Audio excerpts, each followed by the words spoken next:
Well, over the years we've seen this decline in voting turnout and participation, and I think it has a lot to do with, number one, the advent of television and the ways in which politics has become more of a spectator sport, but number two, the ways in which over these last 3-4 decades in particular, the game of national politics is increasingly rigged. And there is this feeling that, Democrat, Republican, it doesn't matter so much. It is an elite class that has captured politics, and if I'm an average American, my vote doesn't count. That sensibility has taken hold more and more, and I think both of these things are really dangerous, and we have to push back against them. It is more important than ever for people to vote, period.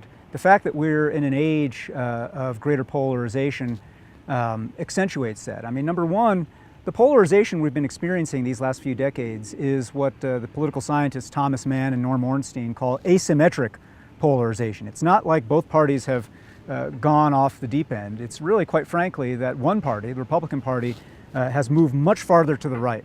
Democrats have moved a bit more to the left, but the center, as a consequence, has been dragging ever rightward. And I think one of the realities of a more polarized politics is that it can set in motion a vicious circle when only the die-hard, only the most polarized, fired-up partisans on either side show up.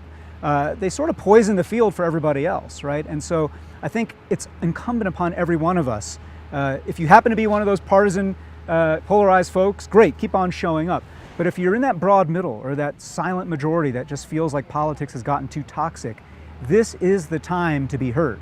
This is the time to reclaim your voice. This is the time to actually reflect, have our politics and our elections reflect the actual breadth of our full electorate and not just the noisiest and most partisan. If we end up with a Bush-Clinton presidential race in 2016, on the one hand, you think that will dampen turnout because it'll just feel literally like a rerun and a lot of people will check out. At the same time, I think a lot of people sense right now in this moment that there are some big tectonic shifts happening in our country. We're in a period of unprecedented inequality. We're in a period where the demographics of our country are in rapid flux.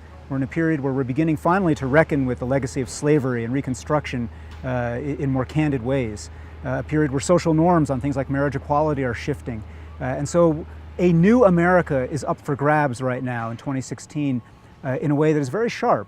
And I actually think that a lot of citizens will feel like, even if we have a Bush and a Clinton on the ticket, that the stakes for the direction of the country are high enough that they will show up and will participate.